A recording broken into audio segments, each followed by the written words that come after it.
Binomial probability. If only two outcomes are possible for an experiment, having a probability of success is p for each trial, the probability of exactly r successes in n trials is given by this formula. What this means, in words, is NCR, which we've learned before because this is your combinations, as opposed to NPR, which is your permutations. So NCR, probability of success. For example, if we're talking about a sporting event like the World Series, out of 7 baseball games, to win, you must win 4 out of 7.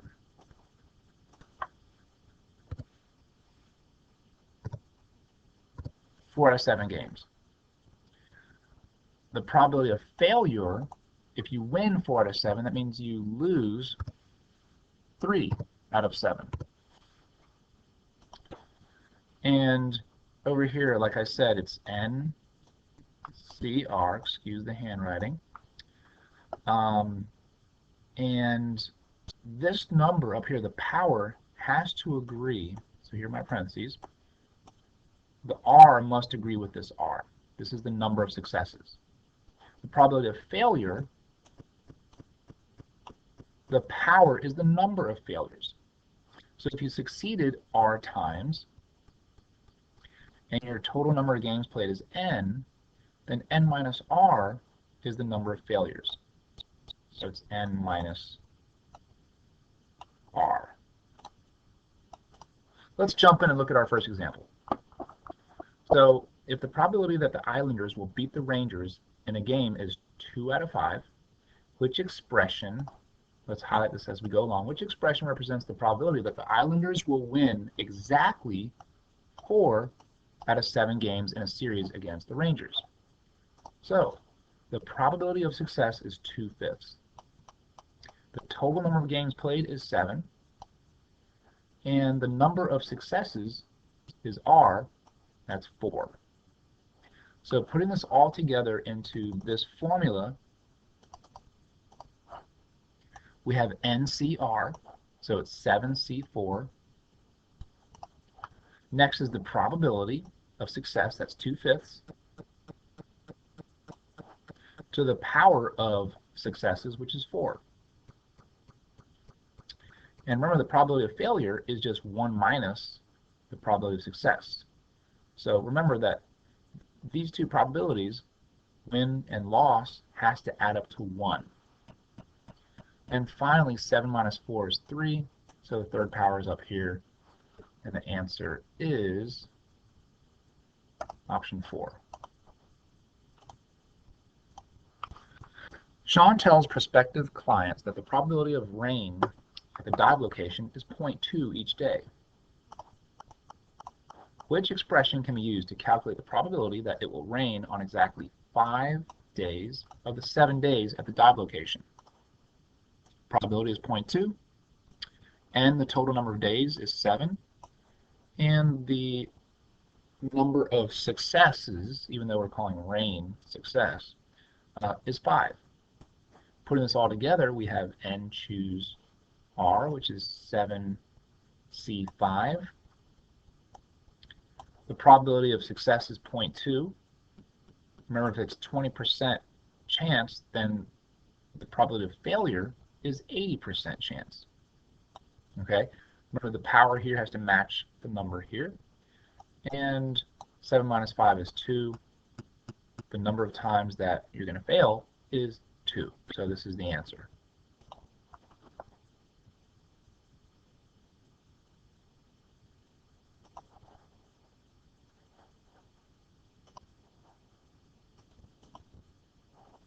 Gordon tosses a fair die 6 times.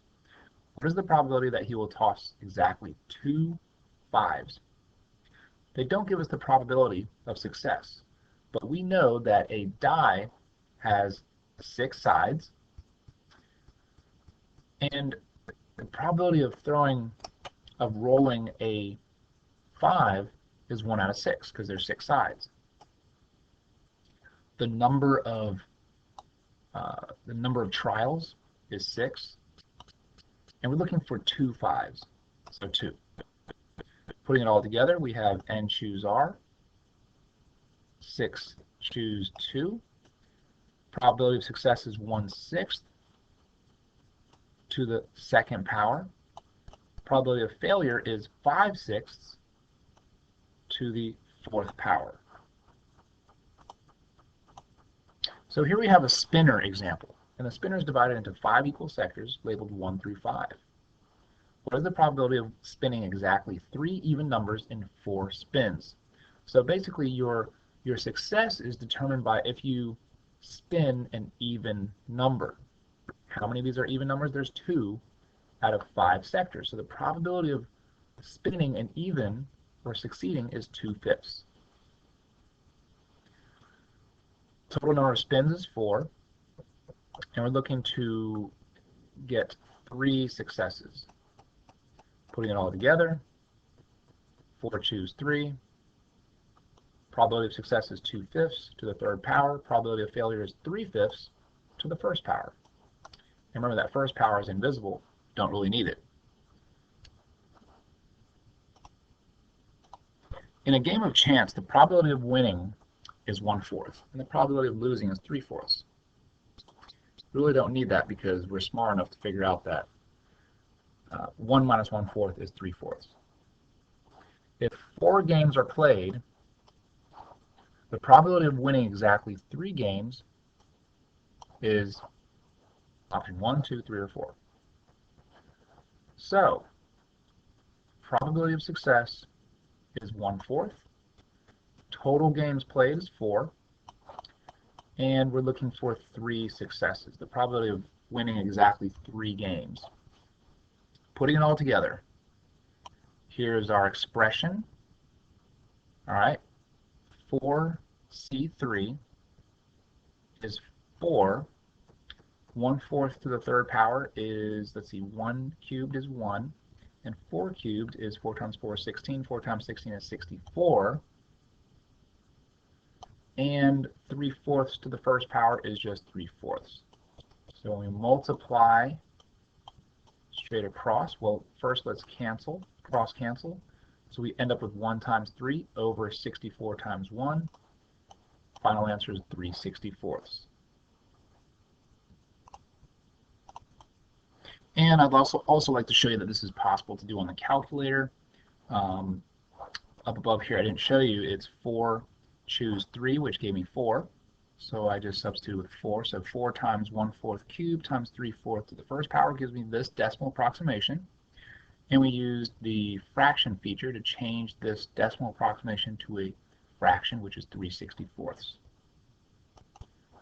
Whenever you see the word at least or at most, it changes the situation a little bit. Probability is the same, 1/4. The number of trials is the same, 4 times. But they want to know the probability of obtaining at least 2 tails. The word at least means out of 4 trials, the least number of successes is 2. That means we need to factor in 3 and 4. So really the number of successes is going to go from 2 to 3 to 4. So we have to calculate all 3 of these probabilities and add them up at the end to get a cumulative probability. So going through, we have to basically go through one at a time. So first, let's find the probability of 2 successes. There's the expression for that. Probability of 3 successes, 4C3, now we're using 3, and notice how this goes down by 1 because 4 minus 3 is 1 now. 4 minus 2 was 2. And the last one is if we have 4 successes, it's 4C4, 1/4 to the 4th power, 3/4 to the 0 power. And if you do the math, you end up with, let's see, 1/4 squared is 1/16, 3/4 squared is 9/16. 4C3 is 4, and 1/4 cubed is 1/64 times 3/4. And 4C4 is 1. 1/4 to the 4th power is 1 over 256. and 3/4 to the 0 power. Anything to the 0 power is 1.